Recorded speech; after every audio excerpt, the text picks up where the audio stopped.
Eh bien salut à tous, c'est Evosk, comment ça va vous? Ça faisait un petit moment que j'étais pas apparu IRL, à part depuis la sortie de Godzilla et Kong le Nouvel Empire, pour faire ma petite critique, mais cette fois-ci ce n'est pas pour faire une critique ni de parler de Has-Been Hotel, même si Has-Been Hotel je vais encore en reparler un peu sur ma chaîne, surtout pour faire des tier lists ou de parler de d'autres sujets. Aujourd'hui je vais vous présenter plutôt mon nouveau cosplay que je porterai à la Geek Life, qui se tient à Laval le 7 et le 8 septembre 2024.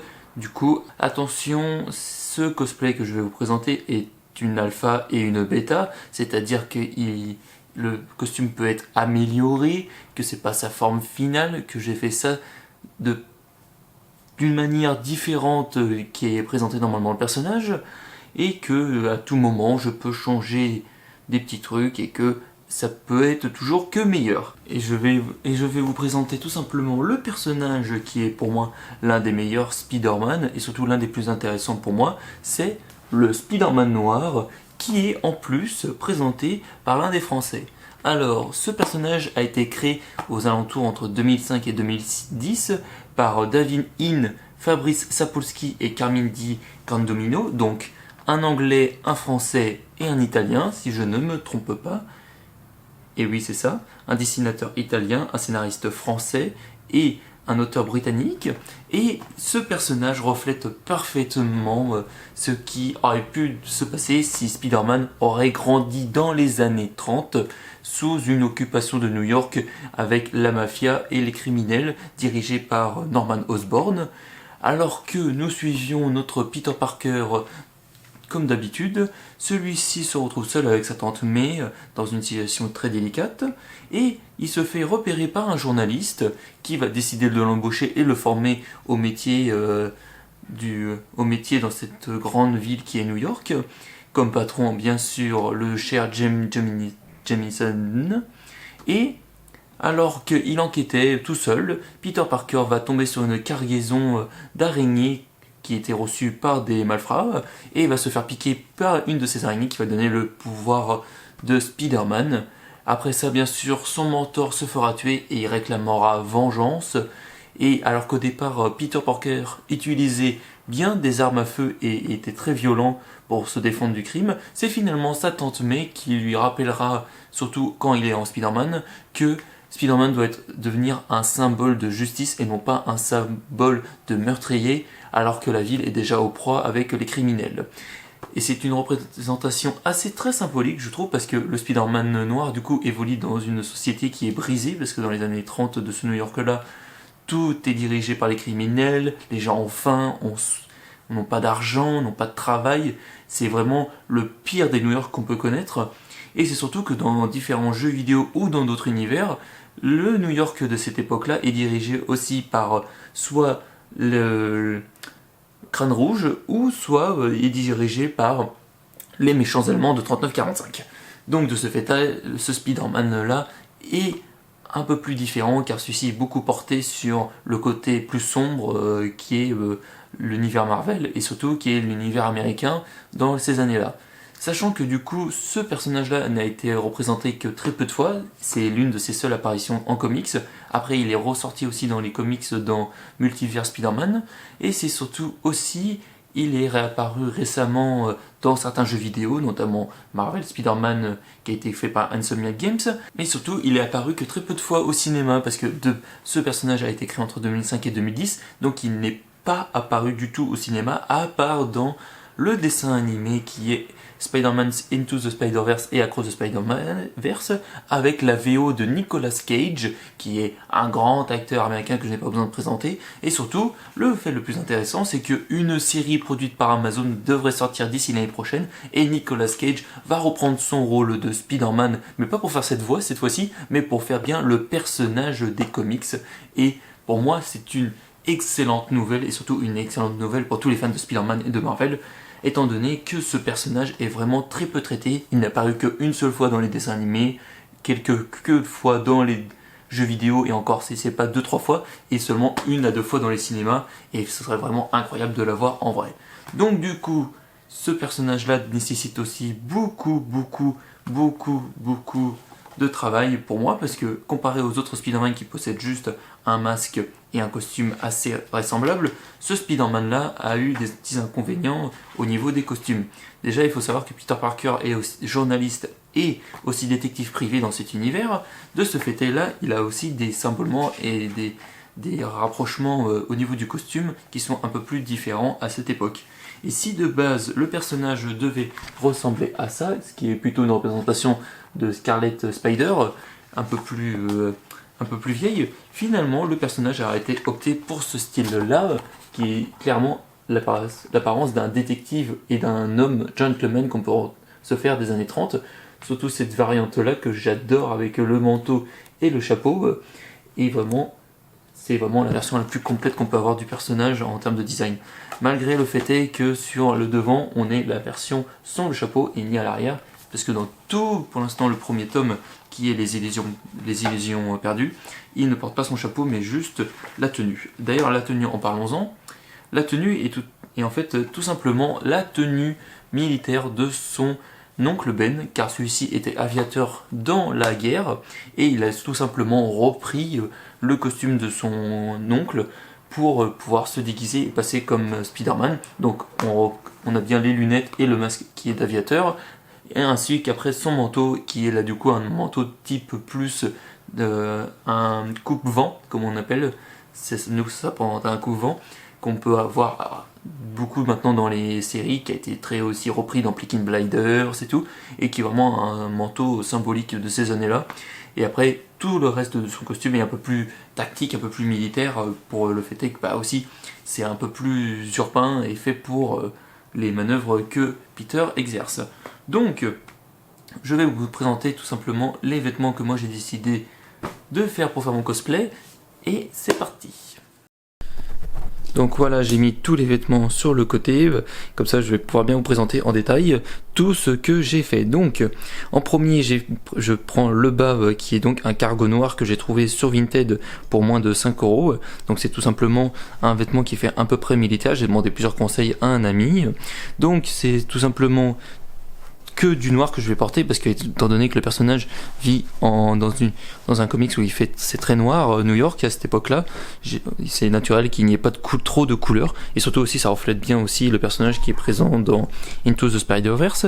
Donc pour ça, c'est le bas. J'ai aussi normalement des Rangers noirs, mais bon, je les ai déjà pour le personnage de Doctor Strange que j'avais fait il y a 2 ans. Donc je les ai à la maison, donc je n'ai pas besoin de les présenter ici, vu que je les ai pas sur moi. Ensuite, pour le haut, j'ai 2 vêtements, donc c'est assez normal. Hop, lui, il possède en fait un blouson très spécifique, très cuir, normalement sur le comics. Mais moi, étant donné que j'ai pas réussi à le trouver, j'ai décidé de prendre tout simplement un polaire qu'on peut trouver dans n'importe où dans les magasins de sport. Donc c'est un polaire, un pull pour le ski, avec bien sûr un col long pour pouvoir pas voir mon cou et que je puisse bien mettre le masque. Donc c'est un vêtement qui est épais mais pas trop quand même, juste pour le porter comme ça. Le but c'est vraiment que je mette pas de t-shirt en dessous, sinon je vais avoir chaud. Et au-dessus j'ai acheté un petit gilet pareil sur Vinted, un gilet de costume qui remplace du coup son blouson en cuir. Donc un gilet qu'on peut trouver sur n'importe quel costume de mariage, costume normal, bien sûr sans manches, et c'est à peu près le même style de gilet que je vais devoir trouver pour Alastor aussi, mais cette fois-ci il devra être en rouge. Donc aussi j'ai cherché un gilet fin. Au départ j'avais pensé à un gilet en cuir de motard, mais je trouvais pas trop dans le style, donc là j'ai opté pour un gilet normal tout fin, petit, ça devrait le faire. Ensuite le coupe-vent que j'ai pu trouver du coup sur internet avec donc les coupe-vents ça se fait plus trop de nos jours. J'ai essayé plusieurs magasins à côté de chez moi, donc là j'ai pris vraiment une grande taille, donc le but c'est vraiment que ça prenne tout le corps, que ça descende même jusqu'à mes pieds limite, c'est le but. Et après vraiment avec là, le col et la ceinture qu'il faut pour au cas où si je veux bien le refermer et ne pas utiliser les boutons. Ensuite la ceinture tactique, donc j'ai reçu aussi les pochettes que je mettrai. Donc le but c'est que quand j'ai en convention, j'ai pas mon gros sac que je peux utiliser, que j'utilise tous les jours, que je mette des petites pochettes autour de la ceinture, comme ça je pourrais mettre mes cartes d'identité, mon téléphone, la caméra, la GoPro, comme ça j'aurais pas besoin de tout transporter. Et bien sûr c'est une ceinture tactique que j'ai pu trouver dans un sur un magasin en ligne qui fait tout ce qui est militaire, genre masque et tout. Et c'est là que j'ai aussi retrouvé le masque que j'ai fait tomber. C'est là aussi que j'ai trouvé le masque pour le costume. Ensuite, du coup, tout ce qui est chapeau, là je l'ai trouvé aussi sur Vinted. Je l'ai acheté pour moins de 5€. Ça, c'est vraiment un chapeau tout simple qu'on peut trouver normal. Hop, des gants noirs. Parce que le but c'est vraiment qu'on voie rien. J'ai acheté 2 paires de lunettes. Alors là, il faudra vraiment que je choisisse parce que il y en a une qui fait vraiment très steampunk et qui fait plus pour le film, et l'autre qui fait vraiment plus aviateur et qui fait plus comics. Donc je verrai par moi-même quelle est la meilleure en fonction de ce que je mets. Le petit masque d'aviateur que j'ai trouvé dans un surplus militaire près de Paris. Donc ça peut se trouver facilement dans les boutiques. Allez faire des fois les surplus militaires, vous trouverez sûrement des super rangers et des super vêtements de militaires qui sont incroyables et qui peuvent être historiques. Vous pouvez trouver des balles, des fusils des armées, plein de vêtements militaires. C'est là que j'ai trouvé mes rangers d'ailleurs pour Doctor Strange, près de chez moi. Donc franchement, plutôt pas mal. Et enfin, le Rubik's Cube, qui est très important parce que pour moi il symbolise vraiment le personnage du dessin animé qui est joué par Nicolas Cage. Donc avec tout ça, normalement c'est plutôt pas mal, et ça m'a pris moi du coup moins de 200€ à faire ce costume, et sachant que à tout moment je peux le modifier certains vêtements si ça me plaît pas. Donc voilà le résultat à peu près à quoi ça donne. Donc il y a même plusieurs variantes, il y a au moins 4 variantes. Le problème que j'ai avec ce costume, donc du coup là j'ai la version avec le masque et ces lunettes là juste comme ça peut le faire. Sinon du coup après j'ai pas mis mes gants pour besoin là, de m'équiper correctement, parce que sinon c'est un peu galère, je vous fais pas dire. Avec le chapeau, comme ça, je sais pas ce que vous en pensez vous. Je trouve pas mal. Sinon du coup il y a la variante avec les deuxièmes lunettes. Donc là ça fait un peu plus comme dans le dessin animé qui était sorti. Donc avec ces lunettes là, qui sont un peu plus steampunk que les autres, avec le chapeau aussi. Voilà. Alors on cherche la bagarre, ça impose hein. Ou sinon aussi j'ai un problème, c'est que finalement le masque, le bonnet on va dire d'aviateur, qui est normalement présent sur la couverture du livre et qui est présent aussi dans les comics, je le trouve pas si ouf que ça finalement quand ça la met sur moi, et surtout que ça rajoute en plus une couche après de chaleur. Donc moi je préfère plutôt l'enlever. Voilà. Donc là juste le masque, hein, normal vous voyez rien. Moi je préfère juste laisser les lunettes et après mettre le chapeau. Moi je trouve que ça fait largement mieux. Ça fait mieux comme ça. Je sais pas ce que vous en pensez. À voir. Et aussi avec bien sûr ces lunettes là. Ou avec les lunettes comme ça aussi.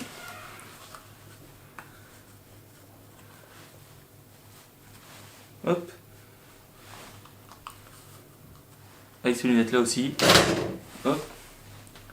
Je sais pas ce que vous en pensez vous. Je sais pas ce que vous en pensez vous, mais moi je trouve que c'est mieux sans le bonnet d'aviateur, même si normalement ça fait plus ce Spider-Man là. Après il faudrait peut-être que je retrouve aussi prochainement, j'ai vu que des gens arrivaient à refaire le masque correctement de Spider-Man, avec les lunettes et tout, mais bon ça coûte assez cher, et je préférais faire d'abord moi, plutôt que de faire tout avec Etsy, avec Temu et tout ça là. Je préférais d'abord faire par moi-même. Les peu de choses de toute façon que j'ai acheté sur internet, c'est juste le manteau. Après tout le reste ça vient de magasins, ou ça vient de surplus militaire, parce que je veux quand même aussi pas trouver par moi-même, sachant aussi que c'est des trucs que je peux pas trop faire parce que j'ai pas d'imprimante 3D, j'ai pas de couture, j'ai pas de couturier, parce que j'ai pas de machine, j'ai pas de tissu, et je peux pas dépenser tout ça pour juste finalement faire un costume, alors que là pour moins de 200€ quand même j'ai réussi à faire ce que je voulais. Et surtout aussi, c'est que je sais pas trop faire la couture, j'ai quand même réussi à faire certains trucs pour Doctor Strange, et j'arriverai sûrement à faire certains trucs pour Alastor ou pour mon prochain cosplay qui est Docteur Fatalis, qui est en version Empereur Dieu. Mais pour là, le Spider-Man en noir, j'ai quand même voulu opter pour des choses faciles et pas trop compliquées à faire pour moi. Surtout aussi que je suis pas dans un appartement très grand, je suis pas vraiment avec un gros budget pour l'instant. J'ai vu que j'arrive bientôt sur mes 1 an d'ancienneté à Disneyland, bientôt ce sera mieux. Mais quand même, j'ai voulu faire les choses bien parce que c'est après tout la Geek Life et que il faut quand même être présentable. Voilà, sachant en plus que cette année, il y a quand même Donald Renew qui vient à la Geek Life, donc il faut être présentable en tant que Spider-Man. Et faut que ça impose, sachant qu'en plus que je le vois la semaine d'avant, ici, à Chessy. Donc, franchement, voir 2 fois Donald Renew en 2 semaines, franchement, il y a pire comme situation. Bon, pour ceux qui ne savent pas, c'est quand même le gars qui fait la VF des principales Spider-Man de ces 10 dernières années. Donc, voilà. Donc, si vous n'êtes pas au courant... Donc voilà, moi je sais pas ce que vous en pensez, moi j'adore. Personnellement, moi je trouve ça classe. J'adore en plus ce Spider-Man. Donc à voir si j'arrive à changer, je pense que prochainement je changerai le gilet surtout. Parce que ce gilet là, c'est un gilet de costume. Et que peut-être je peux trouver le truc en cuir qui est symbolique, même si je le trouve plutôt pas mal. Et après j'adore tout ce qui est le manteau et tout. Il manque juste les Rogers parce que je vous montre pas mon pied parce que là le pied il manquait Rangers. Mais bon, sinon avec le cargo et tout, je trouve que ça fait super classe. Quand même vous abaisser pour voir. Whip. Je vais le mettre plus loin. Voilà à peu près à quoi ça donne. Comme ça. Moi je trouve ça plutôt pas mal. Vous pouvez me juger dans les commentaires, mais toute offense me fera rien. Parce que, bon, j'en ai rien à foutre. Si jamais vous dites que c'est de la merde, je me dirais, c'est bien. J'ai dit que c'était de la merde. Puis voilà, on passe à autre chose. Bon, en tout cas, moi je vous dis à bientôt pour une prochaine vidéo. N'hésitez pas franchement à aller rejoindre mon Discord. C'est là où je fais beaucoup de trucs en ce moment. Je poste des films, je poste les trucs de Has Been Hotel et je discute beaucoup avec vous. Et bien sûr, je jouerai de temps en temps avec vous parce que je remets en marche ma deuxième chaîne qui est Toto Gaming et qui est aussi sur mon live Twitch qui est Evosk. Donc franchement, n'hésitez pas à aller voir les autres trucs que je fais. En tout cas, moi je vous dis à bientôt pour une prochaine vidéo. Je vous embrasse mes loulous et coupez!